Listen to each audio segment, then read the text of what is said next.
नमस्कार, स्वागत है आपका यूवीवी मीडिया में। मैं हूं आपके साथ सुप्रिया पाठक। दिल्ली में चुनाव का पूरा माहौल चला हुआ है। आम आदमी पार्टी की तरफ से लगातार योजनाओं की घोषणा होते जा रही है। अब पुजारियों और गुरुद्वारे में जो बैठते हैं उनको लेकर जो 18,000 सैलरी देने की बात कही गई है, इसी पे आज हम चर्चा करेंगे कि क्या ये सिर्फ चुनावी वादे हैं या चुनाव के बाद भी पूरे होंगे, क्योंकि 17 महीने से जो मस्जिदों में बैठते हैं उनको अभी तक सैलरी नहीं मिली है, तो कहां से पुजारियों को और गुरुद्वारे में जो बैठते हैं उनको सैलरी दी जाएगी आम आदमी पार्टी की तरफ से। इस वक्त हमारे साथ आनंद सिंह हैं जो भाजपा के नेता हैं। अभी जो लग रहे हैं, जो भी योजनाओं को लेके लाया गया है आम आदमी पार्टी की तरफ से, इतनी बड़े बड़े वादे किए जा रहे हैं, क्या वो पूरे होंगे? वादों की बात करें तो 10 साल से केजरीवाल जी सत्ता में हैं जी। जो व्यक्ति 10 साल से सत्ता में होता है उसे पुरानी व्यवस्था को दोष देने का अधिकार नहीं है। अभी चुनावी समय आ गया है, नए नए वादे कर रहे हैं जी। अभी वो उनको याद आ गया है पुजारियों की, पंडितों की। इससे पहले मौलवियों को वो तनख्वाह दे रहे थे, वो भी तनख्वाह पूरी नहीं दे पाए और लगभग 17 महीने का बकाया है। लेकिन मैं पूछना चाहूँगा, अगर आज ग्रंथियों को और पंडितों को इसमें ऐड किया जा रहा है तो क्या 10 साल का एरियर वो देंगे? जो 10 साल से दूसरों को दे रहे हैं, क्या वो इन ग्रंथियों को और जो ब्राह्मणों को, जो पंडितों को ऐड किया जा रहा है, क्या उनको 10 साल का एरियर देंगे? लेकिन उसके बावजूद भी एक व्यक्ति को व्यवस्था खड़ी करने के लिए ज़्यादा समय नहीं लगता। उन्होंने कहा था घर घर जल पहुंचाएंगे, नहीं पहुंचा। उन्होंने कहा था साफ़ सफाई करेंगे, नहीं हुई। उन्होंने कहा था सीवर व्यवस्था दिल्ली में सुचारू रूप से चलेगी, जो नहीं हुई। उन्होंने कहा था पानी गंदा नहीं आएगा, आप ओख से पानी पी सकते हैं, लेकिन ऐसा नहीं हुआ। राशन कार्ड गरीबों का बनता है, लेकिन दिल्ली के अंदर पिछले 10 सालों में कितना राशन कार्ड बना, ये केजरीवाल जी इसका जवाब देंगे तो अच्छा लगेगा। लोग 6-6, 7 साल पहले, 8-8 साल पहले, 10-10 साल पहले अप्लाई किया था और आज तक पेंडिंग स्टेटस है। पेंशन की स्थिति दिल्ली में आप देख सकते हैं, बुजुर्गों की पेंशन बंद हो गई, नए लोगों की पेंशन नहीं बन रही थी। तो दिल्ली कहीं ना कहीं अपने आप को ठगा सा महसूस कर रही है। फ्री बिजली और फ्री पानी के मुद्दे पर ये चुनाव जीत कर आए थे, लेकिन आज बिजली के भी बिल आ रहे हैं और पानी की स्थिति आप देख सकते हैं। महसूस करने के बाद भी दिल्ली की जनता 10 साल तक उनको बैठाती है दिल्ली की सत्ता पे। मात्र जुमला देकर, मात्र झूठे चुनावी प्रपंच करके और झूठी चुनावी घोषणाएं करके केजरीवाल जी सोच रहे हैं चुनाव जीत लेंगे। 2100 रुपये का एक ताज़ा वादा दिल्ली की बहनों के साथ उन्होंने किया है, लेकिन आज दिल्ली की बहन बहुत समझदार है। दिल्ली के निवासी जागरूक हो चुके हैं। उन्हें पता है कि 3 साल पहले पंजाब में उन्होंने 1000 रुपये प्रति महिला का वादा किया था, लेकिन आज तक एक भी महिला को एक भी रुपया किसी के खाते में नहीं आया। इसके अलावा लोकसभा चुनाव जब थे पूरे देश में अभी 2024 में, तो केजरीवाल साहब ने दिल्ली की बहनों से वादा किया कि 1000 रुपये प्रति माह चुनाव जीतते ही आने लग जाएंगे, लेकिन एक भी महिला के, एक भी बहन के खाते में पैसा नहीं आया। तो दिल्ली की जनता अब समझ चुकी है, पाप का घड़ा भर चुका है और निश्चित रूप से केजरीवाल जी जाने वाले। आपने एक ही योजना जुड़वाई है यहाँ पे, योजनाओं पे मतलब एक सांस में योजना गिनवाना मुश्किल है, इतनी योजनाओं की घोषणा हो चुकी है आम आदमी पार्टी की तरफ से। महिला सम्मान योजना, संजीवनी योजना, जो SC ST के छात्र हैं उनका विदेश पढ़ाने का योजना, और फिर अभी ये पुजारियों ग्रंथियों को देने की योजना। बहन जी, जहाँ तक केजरीवाल जी की योजनाओं का संबंध है, संजीवनी योजना उन्होंने लॉन्च करी, आपने बताया अभी। संजीवनी योजना आयुष्मान योजना का ही एक रूप है, और आयुष्मान योजना तो मोदी जी ने पूरे देश में पहले से ही लागू कर रखी है। तो जिस सेवा बस्ती के गरीब व्यक्ति का इलाज नहीं हो पाया किसी कारणवश, दिल्ली में केजरीवाल जी की गलती के कारण, उस व्यक्ति का क्या दोष था? आज वो संजीवनी योजना लाए हैं, तो संजीवनी योजना 10 साल पहले भी ला सकते थे और लोगों को इसकी सुविधा का लाभ भी मिलता, लेकिन उन्होंने ऐसा नहीं किया। मात्र एक चुनावी समय में शगुफा फेंक दिया, और इतनी सारी योजनाएं लाने से स्पष्ट दिखाई दे रहा है कि उनकी सत्ता जाने वाली है और वो अब इस सत्ता पे काबिज नहीं हो पाएंगे। लेकिन केजरीवाल जी इन योजनाओं की घोषणा क्यों कर रहे हैं? केजरीवाल जी चुनावी वादे क्यों करें? अभी आचार संहिता तो लगी नहीं है। केजरीवाल जी उसका प्रस्ताव बनाएं और उसे पारित करें, पारित करके उसे लागू करें। आज ही 2100 रुपये महीनों को देने लग जाएं, आज ही वो संजीवनी योजना लॉन्च करके आज ही उनका काम शुरू कर दें। लेकिन मात्र चुनावी स्टंट, क्योंकि जो 1000 नहीं दे पाए वो 2100 कैसे देगा। जिसने नकली मोहल्ला क्लिनिक, नकली दवाइयाँ, नकली टेस्ट, जिसका स्कैंडल भी पकड़ा गया, उस नाम पर इतना बड़ा घोटाला कर दिया, वो व्यक्ति क्या संजीवनी योजना लाएगा। बजट में प्रावधान नहीं है, योजना का हिस्सा नहीं है, मात्र चुनावी जुमला। तो ऐसे व्यक्ति से दिल्ली की जनता इस बार छुटकारा पाएगी। अच्छा, तो भाजपा को क्या दिक्कत है अगर पुजारी और ग्रंथियों को दिया भी जा रहा है तो? क्योंकि ये तो बहुत लंबे टाइम से एक डिबेट का एक मुद्दा रहा है कि मौलवियों को दिया जाता है, पुजारियों को क्यों नहीं दिया जा रहा। और अब फाइनली किसी पार्टी ने ये घोषणा की है, तो इसमें तो बीजेपी वालों को खुश होना चाहिए। बीजेपी बहुत खुश है, बल्कि हमने तो मंदिर प्रकोष्ठ भी बनाया था और हमने ये आवाज़ भी उठाई थी, हमने कई बार प्रदर्शन भी किया। मौलवियों को देना हमारा दर्द नहीं है, हमें खुशी है उनको दो, लेकिन ग्रंथियों और पुजारियों का क्या दोष है। हम हमेशा से कहते थे सबका साथ सबका विकास, जो सबके प्रयास से ही संभव है। विश्वास तभी उत्पन्न होगा जब आप सभी वर्गों को सामान्य रूप से लेकर चलेंगे साथ में। तो ऐसे में सिर्फ एक वर्ग को देना और अन्य वर्गों के साथ भेदभाव करना, ये पूरी तरह से गलत था। हम शुरू में एक पक्ष में थे कि सबको दिया जाए, लेकिन केजरीवाल साहब को सिर्फ चुनावी राजनीति करनी थी। एक वर्ग को साधा, दूसरे वर्ग पे नज़र है, लेकिन मात्र चुनावी स्टंट है। जनता समझ चुकी है, जनता सबक सिखाएगी। अच्छा, जैसे भाजपा को कहा जाता है कि हिंदुत्व का चेहरा है भाजपा हिंदुत्व के लोग ही ज़्यादातर के भाजपा को वोट देते हैं, भाजपा को समझते हैं, जिताते भी इसलिए ताकि हिंदुत्व के लिए कुछ करे वो पार्टी। पर वही हिंदुत्व वाली पार्टी भाजपा इतने अपने राज्यों में जहाँ पे उनकी सरकार है, वहाँ पे पुजारियों के लिए ऐसा कुछ क्यों नहीं लाती? क्योंकि टैक्सेस तो लिए जाते हैं, पेटी भर भर के पैसे लिए जाते हैं मंदिरों से, पर मंदिरों को पुजारियों के लिए भाजपा क्या कर रही है? भारतीय जनता पार्टी विभिन्न प्रकार के मंदिरों में, धार्मिक स्थानों में ट्रस्ट बनाकर उनके माध्यम से व्यवस्था सुचारू रूप से चल सके, ये चल रही है। भारतीय जनता पार्टी का अन्य राज्यों में आपने योगदान की बात करी, आसाम में, उड़ीसा में, मध्य प्रदेश में, महाराष्ट्र में, हरियाणा में हम लोग बहनों को पैसा दे रहे हैं लाडली बहना योजना के माध्यम से। हम वहाँ पर दे रहे हैं, यहाँ पर भी देंगे। वहाँ पर दे रहे हैं, इससे पुष्टि हो रही है कि हम यहाँ पर भी देंगे। बजट का प्रावधान भी हमारे पास है, हमारे अंदर इच्छा शक्ति भी है इस कार्य को करने की। लेकिन एक व्यक्ति पंजाब में वादा करके आया, वहाँ वादा पूरा नहीं किया और दिल्ली में वादा कर रहे हैं, उस व्यक्ति की प्रश्न चिन्ह उठाया जा सकता है, उस व्यक्ति की सोच के ऊपर, उस व्यक्ति की निष्ठा के ऊपर, जनता के प्रति। तो हम तो जो कह रहे हैं वो करेंगे। पूर्व में भी जैसा आपने बताया हिंदुत्ववादी पार्टी है, हमने हमेशा कहा है सबका साथ सबका विकास। हमने, मोदी जी ने हमेशा कहा है, भारतीय जनता पार्टी हमेशा चाहती है, लेकिन जो हमारा जो मैनिफेस्टो है उसके जो मुख्य अंग हैं वो हमने पूरे करने ही हैं। हमने कहा था राम मंदिर बनाएंगे, अयोध्या में राम जी पैदा हुए थे, वहाँ राम मंदिर बनेगा, इससे किसी मुस्लिम वर्ग को कोई आपत्ति नहीं है। सबको पता है जहाँ जो पैदा हुआ वहाँ उसी का मंदिर बनेगा। हम मथुरा में कृष्ण भगवान की बात कर रहे हैं तो हम गलत नहीं कर रहे हैं। हम किसी भी धार्मिक स्थान पर नहीं कह रहे कि हम किसी की मस्जिद हटाई जाए, किसी के साथ भेदभाव किया जाए या किसी योजना में लाभ किसी को कम मिले। हम तो सीधा कहते हैं कि अगर गांव के अंदर राज्यों में कॉलोनियां मिल रही हैं प्रधानमंत्री आवास योजना के तहत, तो वो बिना भेदभाव के मिल रही हैं। मुस्लिम समाज को भी उतनी ही मिल रही हैं, हिंदू समाज को भी मिल रही हैं। अगर हम कहते हैं शौचालय हम बनवा रहे हैं तो हम बिना भेदभाव के बनवा रहे हैं। इसी प्रकार से हम अपने बाप को बाप नहीं कहेंगे तो किसको कहेंगे? हम अगर हिंदू हैं और हिंदुत्व की बात करते हैं तो गलत क्या है? हम किसी मुस्लिम का विरोध नहीं करते, हम किसी मुस्लिम के साथ गलत नहीं करते, हम अपने हक की बात कर रहे हैं, जो करने का हमें अधिकार हमारे संविधान ने दिया है। अच्छा, तो पुजारियों के गुजरात में लगभग 30 सालों से है भाजपा, भारत के अन्य राज्यों में भी, कई राज्यों में, लगभग 20 राज्यों में भाजपा का सत्ता पे राज चल रहा है, तो वहाँ पे पुजारियों को ऐसी घोषणाएं कभी क्यों नहीं की गई? पुजारियों के हक में कभी भाजपा वालों ने क्यों नहीं सोचा?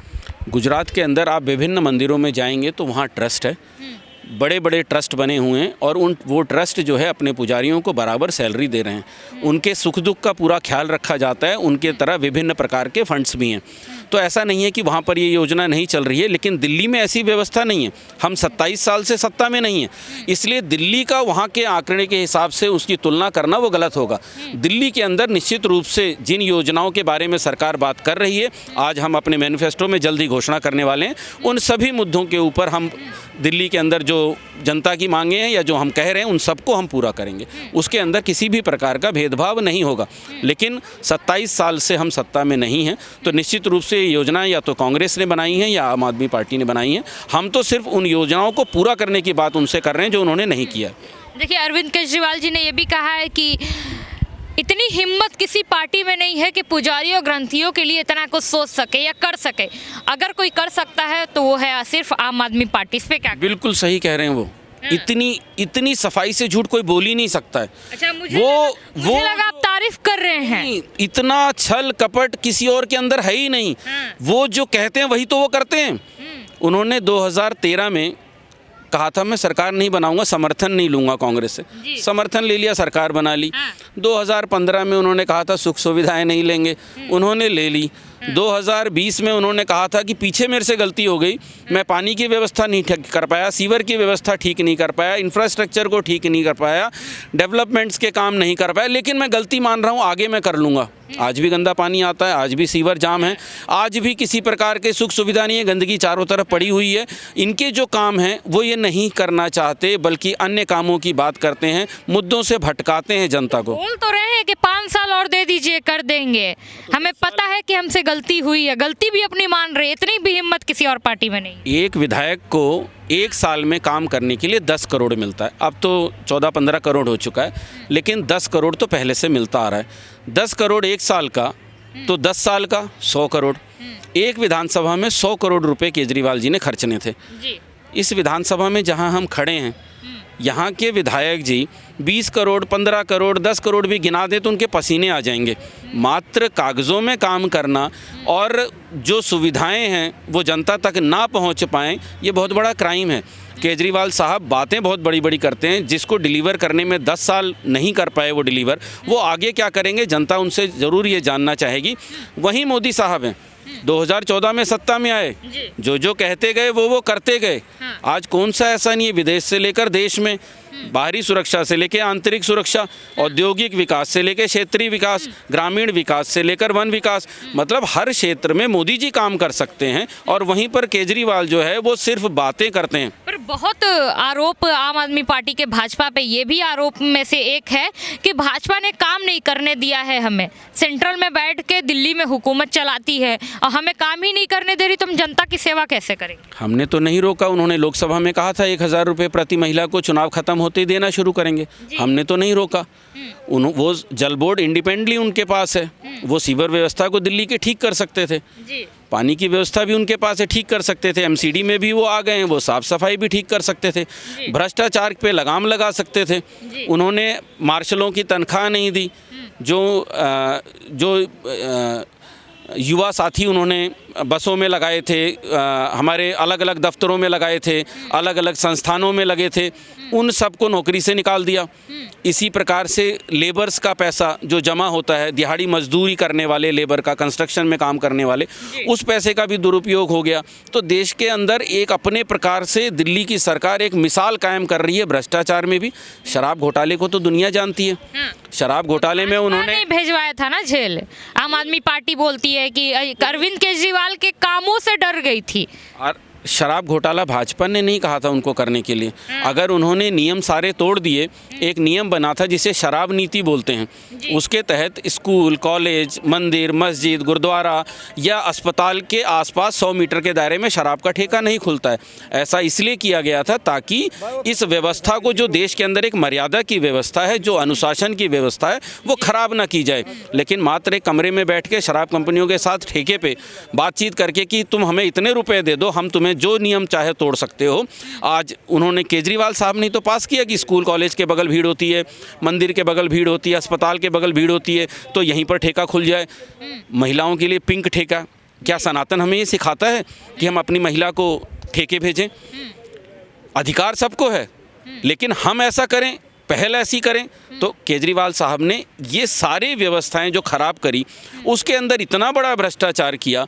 वो सब भ्रष्टाचार करने के कारण पुलिस ने उन्हें गिरफ्तार किया और कोर्ट ने उन्हें सज़ा के रूप में जेल भेजा।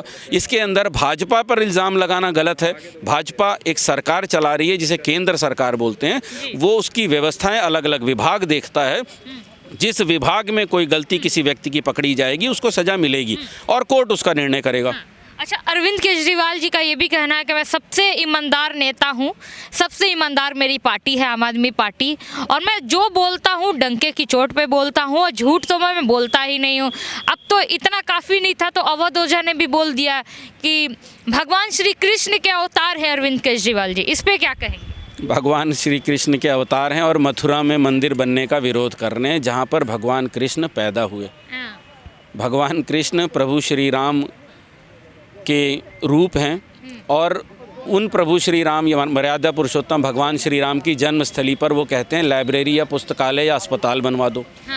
ये अरविंद केजरीवाल, अगर आप किसी सोशल मीडिया पे जाएंगे तो इतने मीम्स चल रहे हैं, इतने तरह के छोटे छोटे क्लिप्स चल रहे हैं, रील्स चल रही हैं जिसमें अरविंद केजरीवाल ने पहले क्या कहा था अब क्या कह रहे हैं, पहले क्या करने की बात करी थी अब क्या कर रहे हैं, क्या क्या कहा था करूँगा और क्या क्या नहीं किया।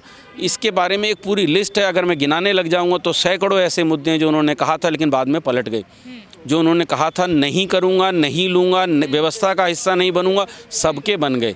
तो आज दिल्ली की जनता पूरी तरह से पेट भर चुका है दिल्ली की जनता का। उनकी ईमानदारी से बहुत खुश है दिल्ली की जनता, अभी सबक सिखाएगी उनको। दिल्ली की जनता उनके काम से भी बहुत खुश है, अभी सबक सिखाएगी दिल्ली की जनता। उनके भ्रष्टाचार से भी दिल्ली की जनता बहुत खुश है, आने वाले समय में सबक सिखाएगी।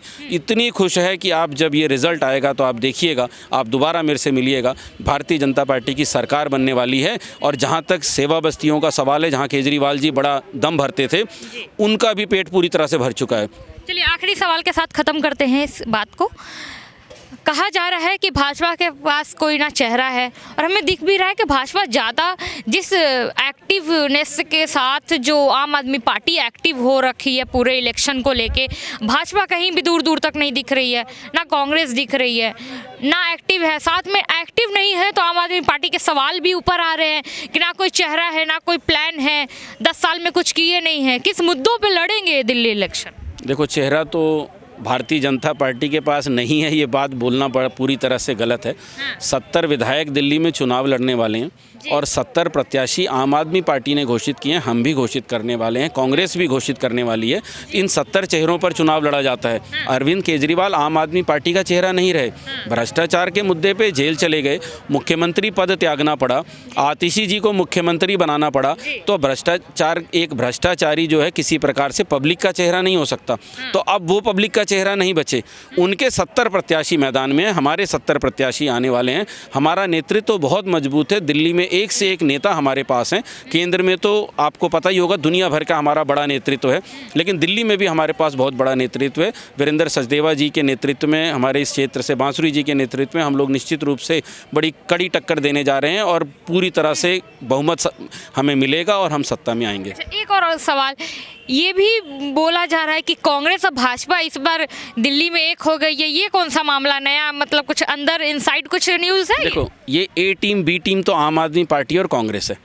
उनका वोट बैंक भी लगभग एक जैसा ही है, उनकी कार्यशैली भी एक जैसी है और भ्रष्टाचार भी एक जैसा ही करते हैं। तक कहीं नहीं है कि दोनों साथ में आ रहे हैं। ए टीम और बी टीम तो कांग्रेस और आम आदमी पार्टी है, ये दोनों मिलकर चुनाव लड़ते हैं, तरीके से चुनाव लड़ते हैं। इन्हें पता है, अभी लोकसभा चुनाव में गठबंधन में थे, आज गठबंधन में नहीं है तो दूसरे के ऊपर इल्ज़ाम लगाना। हमने तो कांग्रेस से न कभी गठबंधन किया है, ना हम उसके साथ किसी तरह से खड़े हो सकते हैं। दुनिया के सबसे बड़े घोटाले कांग्रेस करने वाली है, उसके पद चिन्हों पर अरविंद केजरीवाल चल रहे हैं। चोर चोर मौसेरे भाई हैं, इनसे दिल्ली की जनता को छुटकारा पाना है और इस कड़ी में हम सब अपना योगदान देंगे।